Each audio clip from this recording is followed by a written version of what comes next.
left, right, left.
Ladies and gentlemen, on behalf of the Veterans Foreign War Post 4452, on behalf of the veterans of American Legion Post 142, on behalf of all the veterans, both the living and the dead, we welcome you to our service this morning. Our Grand Marshal, what a pleasure to introduce this gentleman, is Petty Officer 3rd Class Leo Forss. Leo, raise that hand and wave at the folks.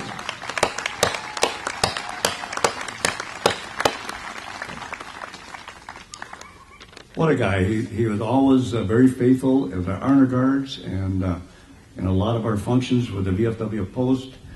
Leo joined the Navy in 1942 and then was mustered out of the Navy in 1945. He was a gunner's mate aboard a LST, a landing ship tank, and was involved in the invasion of Okinawa. And Leo tells me it was pretty hot. Not hot weather-wise, but for all the shells and fragments falling around him. So he was in on that. Leo was, as a heavy equipment driver for all of his life, all over the state of Minnesota, parts of Wisconsin, was involved with shaping up the Gunflint Trail at one time. Leo has been a charter member of VFW Post 4452 and served that post for over 60 years. So thank you, Leo, for all your service to our veterans.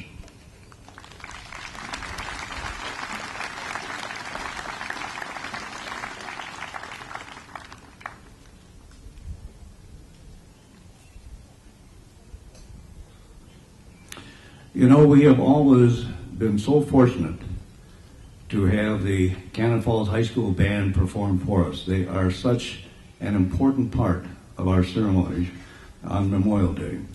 And so I just want to extend, on behalf of all the veterans, I want to extend a very, very sincere thank you to you, Conductor Joel Bryan, and to all the members of the Cannon Falls High School Band. Thank you, ladies and gentlemen. You are so important to this service. And with that, we are going to start out with America the Beautiful.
Wasn't that beautiful? Thank you so much, Dr. Joel Bryan, Cannon Falls High School Band. Wonderful. Our invocation this morning will be led by Pastor Nick Fisher-Broin of the Spring Garden Lutheran Church. Pastor Fisher-Broin.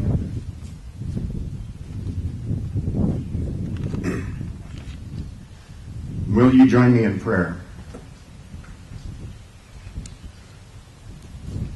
Most holy God, we come before you today with humble hearts to ask for your guidance, your forgiveness, and your blessing.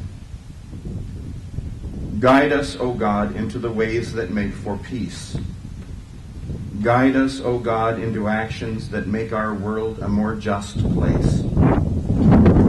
Guide us, O God, by your higher ways, that our human family and our nation might be lifted up by that which is truly noble and good and true. We ask for your guidance, O God, because we know that we have often failed in following your higher ways, and so we need your forgiveness. We humbly ask for forgiveness when, because of pride or lust for material gain, we have let our sinful human nature rule us. Forgive our warring ways, O God. Forgive us for allowing divisions within the human family to rise up and deny the humanity of those with whom we disagree. We gather on this most solemn of days because the cost of war and human sin has been paid for by the blood of your children. We gather in solemn remembrance because their sacrifice of life is not what you intended for your human family. And so with humbled hearts, O God, we dare to ask for your blessing, that by your powerful Spirit you might restore the better angels of our nature. Grant us the blessing of peace. Grant us the blessing of noble ideals, that freedom and truth and justice and sacrifice might rise up among us like a wellspring from the deepest places of the earth. Let these ideals be more than words. Let these ideals be our way of life, that we might be a blessing to the world. As we remember those who serve our country and gave the ultimate sacrifice, so let our lives here today and every day be living sacrifices, that our whole human family might be lifted up to all that is noble and good in your sight. In your holy name we pray. Amen.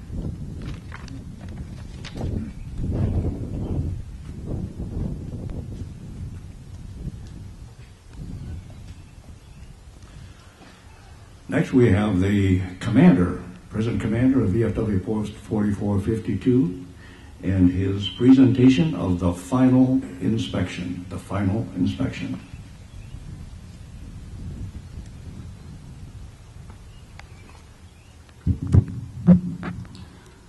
The final inspection.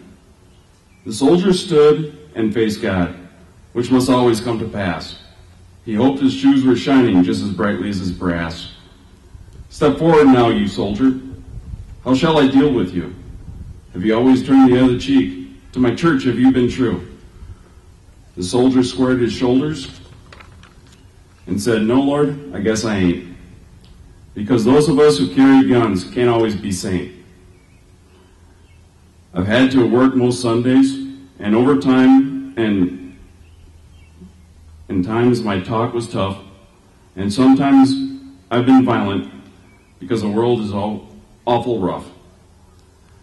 But I never took a penny that wasn't mine to keep, though I worked a lot of overtime when bills got just too steep. And I never passed a cry for help, though at times I shook with fear, and sometimes, God forgive me, I wept unmanly tears. I know I don't deserve a place among the people here. They never wanted me around except to calm their fears. If you've a place for me here, Lord, it need not be grand. I never expected or had too much, but if you don't, I'll understand. There was silence all around the throne where the saints had often trod, and the soldiers waited quietly for the judgment from his God. Step forward now, you soldier. You've borne your burden well. Walk peacefully on heaven's streets. You've done your time in hell.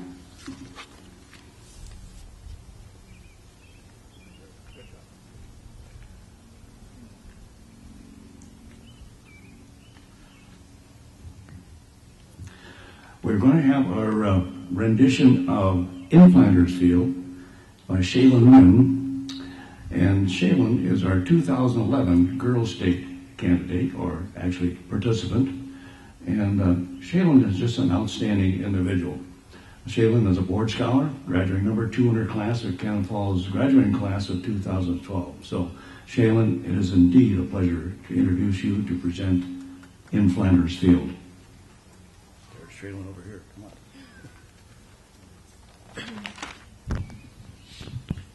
In Flanders Fields. In Flanders Fields the poppies blow, between the crosses, row on row, that mark our place, and in the sky, the larks still bravely singing, fly scarce heard amid the guns below. We are the dead, short days ago. We lived, felt dawn, saw sunset glow, loved, and were loved, and now we lie in Flanders Fields. Take up our quarrel with the foe. To you from failing hands we throw the torch, be yours to hold it high.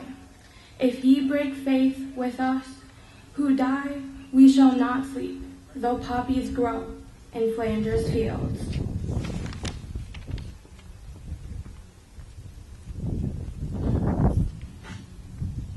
Thank you so much, Shaylin. Thank you.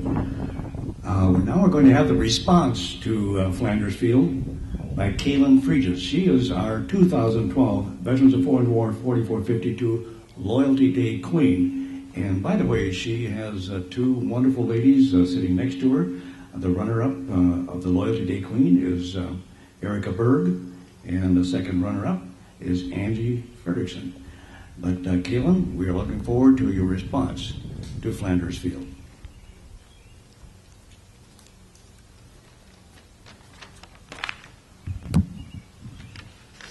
In Flanders Field the cannons boom, and fitful flashes light the gloom, while up above, like eagles fly, the fierce destroyers of the sky. With stains the earth wherein you lie is redder than the poppy bloom in Flanders Field. Sleep on, ye brave, the shrieking shell, the quaking trench, the startling yell. The fury of the battle hell shall wake you not, for all is well.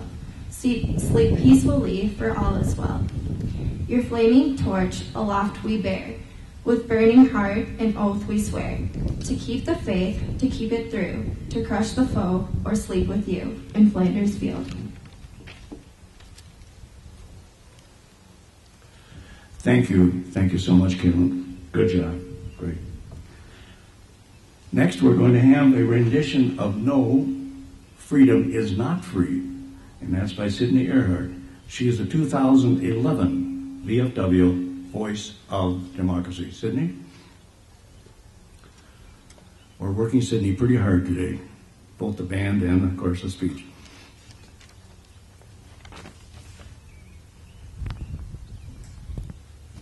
No, freedom isn't free. Author unknown. I watched the flag pass by one day. It fluttered in the breeze. A young Marine saluted it, and then he stood at ease. I looked at him in uniform, so young, so tall, so proud.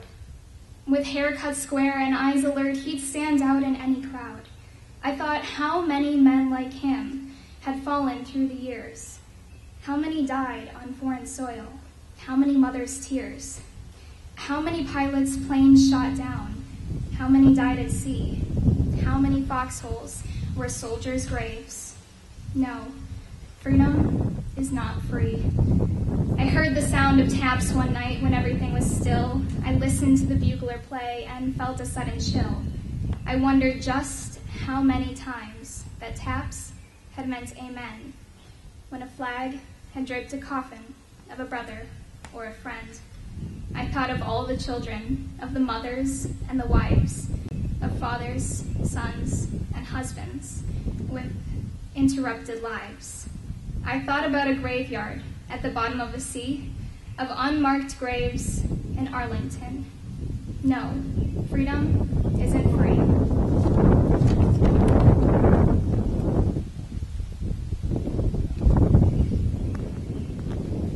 Thank you so much, Sydney. Thank you.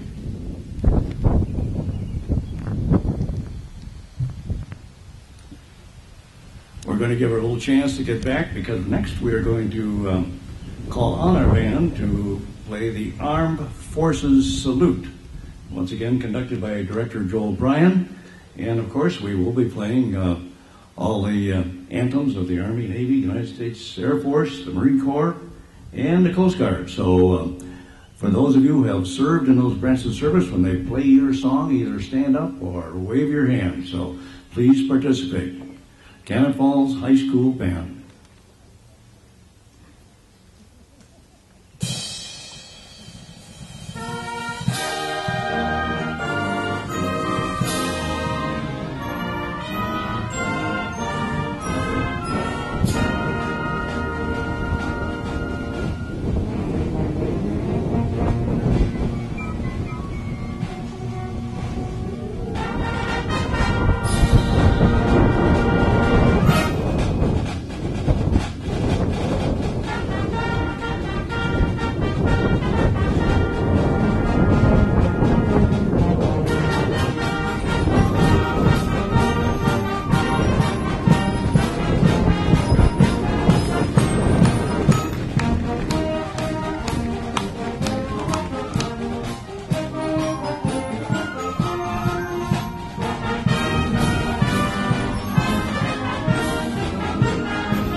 What a wonderful rendition. What a job.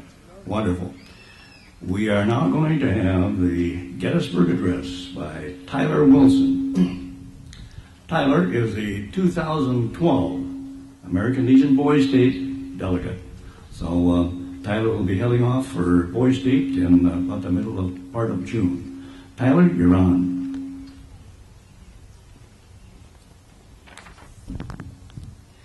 77 years ago, our fathers brought forth on this continent a new nation conceived in liberty and dedicated to the proposition that all men are created equal.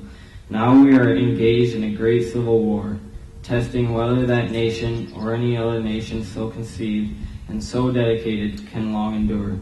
We are met on a great battlefield of that war.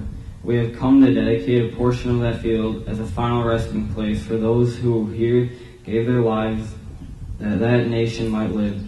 It is altogether fitting and proper that we should do this. But in a larger sense, we cannot dedicate, we cannot consecrate, we cannot hallow this ground. The brave men, living and dead, who struggled here, have consecrated it, far above our poor power to add or detract. The world will little know nor long remember what we say here, but it can never forget what they did here. It is for us the living, rather to be dedicated here to the unfinished work which they who fought here have thus far so nobly advanced. It is rather for us to be here, dedicated to the great task remaining before us, that from these honored dead we take increased devotion to that cause for which they gave the last full measure of devotion, that we here highly resolve that these dead shall not have died in vain, that this nation, under God, shall have a new birth of freedom, and that government of the people, by the people, for the people, shall not perish from the earth.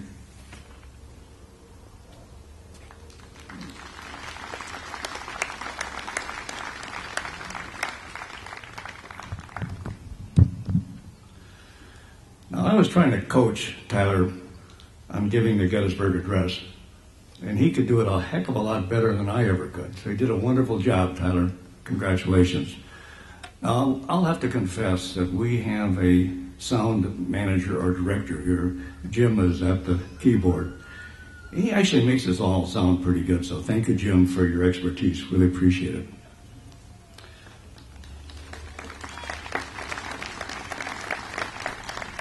You know, we are so fortunate this morning to have a lot of notables, a wonderful band, but our main speaker today, I'm so thrilled to introduce Major George Thatcher.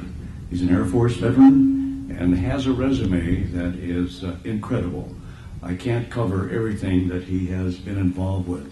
So Major George Thatcher joined the Air Force in 1951, spent about 5 years as an enlisted man, and went to the Officer Candidate School and graduated in 1957, became a pilot in 1960. George was assigned to the B-52s, which is that great big machine that's been flying around for a long, long time. He became an aircrew commander and instructor pilot. He flew many Cold War missions over Cuba, and then flew some missions over the Vietnam area. He flew 45 combat missions over Vietnam. He also volunteered for another operation in Southeast Asia, flying the EB-66. And the mission there was to jam all the radar and electronics of the enemy forces. I can hardly believe this, but this man flew 125 combat missions over Southeast Asia. And for his efforts, he was awarded the Distinguished Flying Cross, a phenomenal award, the Air Medal, the 5 Oak Leaf Cluster, the Combat Crew Readiness Medal, Air Force Commendation Medal, and various other awards. I didn't know that there were any others left. Since retiring in the Air Force in 1972, George has been a real estate and mortgage broker, high school, community college, Spanish teacher, and it goes on and on and on.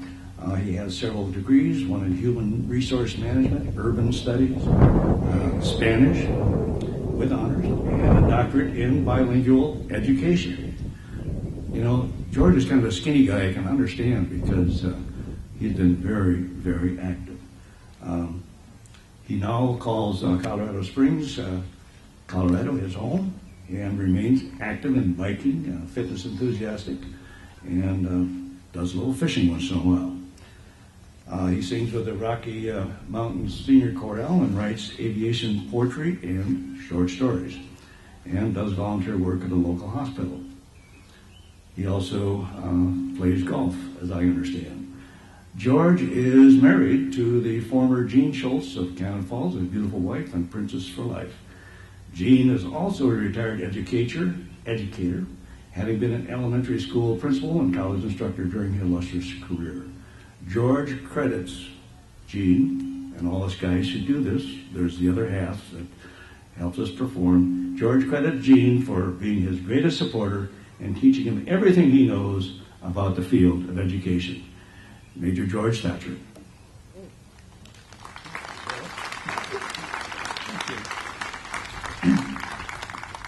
I don't think I know that guy he just introduced.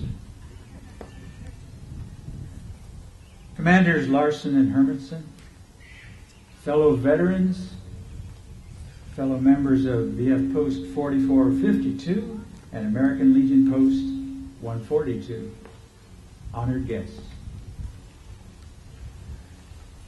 On important occasions throughout the year, like Christmas and Thanksgiving, we pause to reflect on our blessings.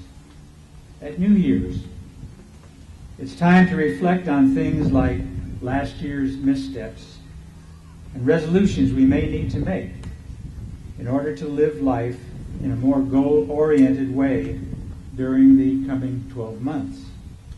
And today, as we celebrate Memorial Day, it's time for a very special reflection again. And I'd like to spend the next several minutes with you, and I promise to be brief. And I'm also from the government, and I'm here to help you. And the check is in the mail. Well, I'll try to be brief, reflecting on my favorite topic, education, and specifically what it has meant to our returning veterans. As an educator in my post-military life, I have two distinctive snapshots of my experience. One is in public school, where I taught the indecipherable to the unwilling, and the other was as a college educator teaching active duty military people and veterans who absolutely soaked up the knowledge. They were motivated. They were a joy to teach. And that's what I remember about education. But now let me take you back a few years to a time when life was changing dramatically for so many of us and our forebears. It was the spring of 1945. Germany was on the ropes, and Hitler was about to kill himself and save us the trouble in a Berlin bunker. We were in the final stages of developing a weapon of such awesome magnitude that after two of them were dropped on the Japanese cities of Hiroshima and Nagasaki, that August, the Japanese Empire would surrender unconditionally. And if you'll permit me a short digression, Colonel Tom Farabee, the bombardier who toggled off that first nuclear weapon from the B-29 named Enola Gay, became my bomb wing's chief of maintenance some years later. I served under him as a B-52 co-pilot on my first aircrew assignment. End of digression. President Franklin D. Roosevelt never saw the end of World War II, passing away suddenly in April 1945, just weeks before the capitulation of the Third Reich. But he recognized that we were going to win it soon, and he, along with some very far-sighted members of his cabinet and the Congress, wanted this country to be prepared for the return of some 8 million members of our armed forces. At that time, the potential for post-war instability in the country was enormous. We could have been faced with massive unemployment, and worse, as all these GIs shed their uniforms. Besides converting the wartime economy of producing tanks and airplanes to one of automobiles and refrigerators, a large part of the solution was to provide for an educational component to military men and women's transition to the peacetime economy. And thus was born the original GI Bill of Rights, which I'll describe a little bit more in detail later. Prior to World War II, high school graduation was the highest educational aspiration of most of our population. That goal was only achieved by a small percentage of the population. Education was a luxury in the industrial age to which we belonged. Factory and farm work were the norm. And who needed college degrees for skilled labor? We had OJT and apprenticeships. In 1941, when we entered the war, colleges were mostly private, small, liberal arts, elitist, white, and Protestant. That year, 1941, about 160,000 Americans earned degrees. By comparison, the graduating class of 1950 numbered about 500,000, most of them from state universities, where students were pursuing both liberal arts and professional degrees. Ethnically, racially, and religious-wise, they were becoming more reflective of the American population. Initial levels of interest in education by returning GIs was reportedly somewhat disappointing. In August 1945, the Saturday Evening Post carried an article that headlined, "GIs Reject Education." Keep in mind that the Japanese had just surrendered earlier that month. There was prejudice against the veteran student from several sources. The GI Bill and its attendant stresses on the federal budget were considered by political opponents to be a form of welfare. Can you imagine today the mindset of people who would consider a combat-earned educational benefit to be on a level with welfare? The more elitist university officials of the day complained that all these scruffy, unrefined dog faces would dilute the educational gene pool and drag down the high standards of their institutions. In actuality, our GIs went on to set the bar even higher in education. Why would you think that could be so? They were more mature, more focused, and more experienced than the average college student, and they excelled in their educational pursuits. Most of them had been places, seen and done things that the average professor could only dream of. And they added these new dimensions to the learning experience. They gave rise to the realization that learning is a lifelong pursuit and that one is never too old to benefit from it. On a personal note, I remember attending college as a newly discharged military man. Many of my classmates were either ex-GIs or active duty military people, and our civilian student body literally despised us for making them work harder to earn their credits.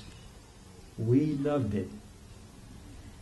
As of the turn of the new millennium, over 8 million veterans had received education benefits. In addition to the 2.2 million in colleges, 3.5 million attended other schools such as business schools, trade schools, art and drama schools. Yes, we still need actors and comedians. And even high schools. About 1.4 million were involved in on-the-job training programs, and yet another 700,000 in farm training. The original GI Bill paid the school for tuition, fees, and books, and the veteran also received a monthly stipend. It wasn't luxury living, as some of you may remember, especially for the vets with families. But I believe we can point to this singular example of delayed gratification as one of the most far-sighted programs ever promulgated by the government. Okay, maybe the only far-sighted program of the government. But now to the payback. Studies have shown that for every dollar spent on GI Bill education benefits, the nation has received as much as $8 in increased income taxes. But the true value, the intrinsic worth of an education, is really incalculable. So how can we quantify the increased earning power of the recipients? One way we can partially estimate it is to compare the lifelong earnings potential of the average college graduate with the non-graduate.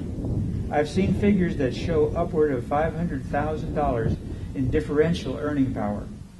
If the tax on these earnings is calculated at a moderate 15%, the college graduate will have paid an additional increment of $75,000 in taxes over his or her lifetime. The GI Bill, in my opinion, has more than paid its way. One other point to consider is the overall educational upgrading factor of our population since the inception of the bill. Think of how many people in our society would never have achieved a post-secondary education without it. I know that in my family, the expectation of the male children was to get a trade. In my case, I went to work as a union iron worker trainee upon graduation from high school. Thanks to the Korean War draft, I entered military service at age 18. It totally changed my life's direction. My younger brother also found a home, at least for his one enlistment in the service. We too became the first college graduates in our family, on either side. In fact, after my 20 years of Air Force service, the GI Bill paid for my education through the master's degree level. The doctorate was a bonus, which I earned through a fellowship, but for which I would not have been qualified except for the previous degrees. Thank you, GI Bill. You have served our country and me very well. So if you're a veteran or an active duty military member, what's available from your government today in terms of educational benefits? If I detailed each program now in effect for veterans and for reservists and for active duty personnel, we'd be here a lot longer than any of us would like. But I would like to list them, and then you'll be welcome to contact your VA representative or Google the information as I've done. Basically, the following are the programs available: the post-9/11 GI Bill, the Montgomery GI Bill, the Reserve Educational Assistance Program, the Survivors and Dependents Assistance Program, the Educational Assistance Test Program, the National Call to Service Program, and the Veterans Retraining Assistance Program, which is for disabled vets. Each of these programs serves the educational needs of either post-service, active duty reservists, or military members, family members. In light of the ever-increasing costs of college vocational and technical education, the GI Bills make an excellent case for pre-college military service for many of you younger folks, and for the children and grandchildren of us old guys. Added to the educational burden is the ugly specter of those disappearing retirement programs for your own future. If you're planning on educating your children at, say, $100,000 per child, when do you think you'll be able to start saving for your own retirement? When you think you're ready for that big day, but you can't afford it, or when you're no longer physically able to do your life's work on a full-time basis, do you think your kids will be ready to have you as their guests for life? Their dependents? These are the thoughts I'll leave with you today, with the hope that they provide information that you can use in this changing socioeconomic environment that we face in the new millennium. And before this begins to sound too much like a sermon, I'd like to close by sharing with you a poem that I wrote sometime after my war, the Vietnam conflict. It's a piece that attempts to represent the voice of a special soldier who was returning home from that war, but I believe it has applicability to all wars. Now, as good Minnesotans, you may recall the Norse legend of the Valkyries. These were 9 warrior maidens whose duty was to ride their winged white stallions into the field of battle and carry their dead Viking heroes to that final resting place, which they called Valhalla. The poem is called The Flight of the Valkyries, and it's in 2 parts. Part 1 is on the ramp. Our mount is white, immense, with bold red slashes on its gracefully tapered wings. It waits impatiently for us there, poised to leap skyward, haughtily erect against the dark, unyielding surface beneath its gleaming belly. Straining at its ties, roaring defiance from its great innards at the unseen enemy, the proud white steed of the Valkyries receives its silent cargo. I am going home. My shimmering carrier is guided by the sure, steady hands of the 9 caring and dedicated goddesses from that other world, on a special mission, come to fly me over the rainbow. For me, for many of my brothers and sisters, and maybe for my country, the battle now has ended. Short months ago, a lifetime, we came here to this pungent and sweltering place, to this land of mystery, came to save, came to conquer, in the name of freedom from oppression, in the name of brotherhood. I was a Marine, already a man at 17. What did I know? How could I know of war and its cruelty, of politics and its cynicism, of mankind and our inhumanity? Now I shall have a warrior's reward. My name on a wall, my place in the hall that they call Arlington. My Valhalla. Part 2, the flight. In flight I have the company of 9 devoted Valkyries who honor me with eyes upraised and make me feel my life's been praised. They guard the box in which I rest, bring comfort while the heights we crest. Their hands are sure at the controls. They know for whom the bell now tolls.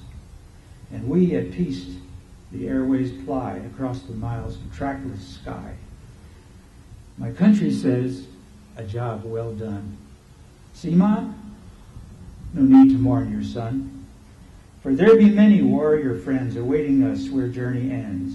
Now hear the final bugle call as comrades muster in the hall. We'll celebrate our triumphs then. I'll never feel the pain again. Thank you.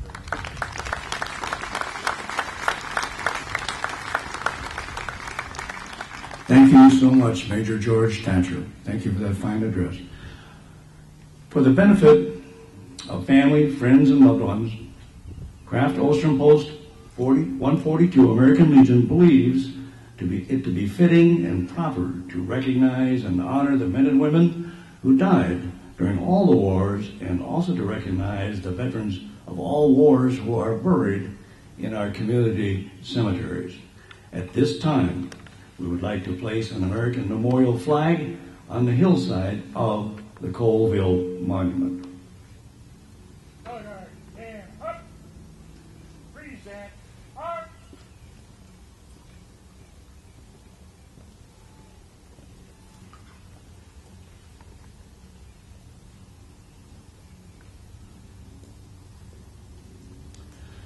The Revolutionary War, 1775 to 1783. The War of 1812, 1812 to 1815. The Mexican War, 1846 to 1848. The Civil War, from 1861 to 1865. The Indian Wars, from 1850 to 1898. The Spanish-American War, 1898. World War I, 1917 to 1918. World War II, 1941 to 1945. The Korean War, 1950 to 1953. The Vietnam War, 1961 to 1975. Grenada, Lebanon, 1982 to 1984. Panama, 1989 to 1990. The Gulf War, Desert Storm, 1990 to 1992.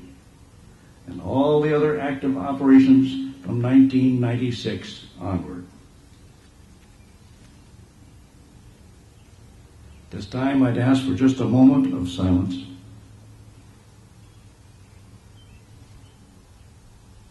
Thank you so much. Thank you, gentlemen. Good job. We're nearing the completion of our ceremony here this morning. We will have the national anthem from the Canfield High School band, and then followed by the rifle squad salute. We will have taps this morning, and that will be played by Dustin Safe and Ben Magalis. And then we will have the benediction by Pastor Nick Fisher-Broin. So there will be no interruptions between those parts of the ceremony. So with that, we will play our national anthem.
Squad leaders, you will sound the honors for our fallen comrades.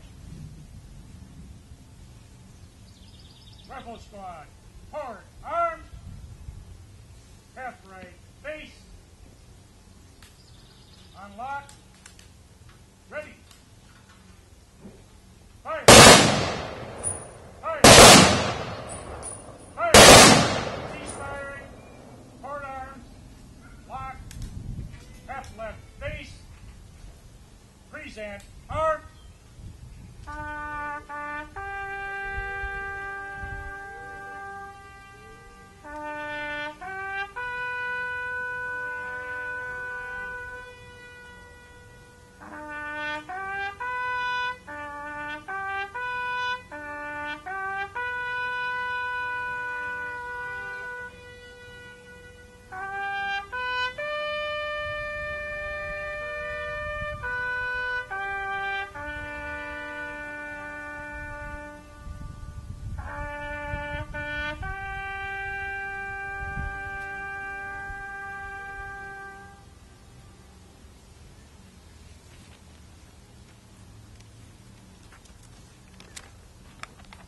Order, arm, hurry, rest. Receive these words of benediction. In the name of Almighty God, to whom this whole creation belongs, may we as citizens of the country that we love be inspired to acts of service, to deeds of mercy, to lives of kindness, that in so living we might be examples of the living God who walks among us in peace. Amen.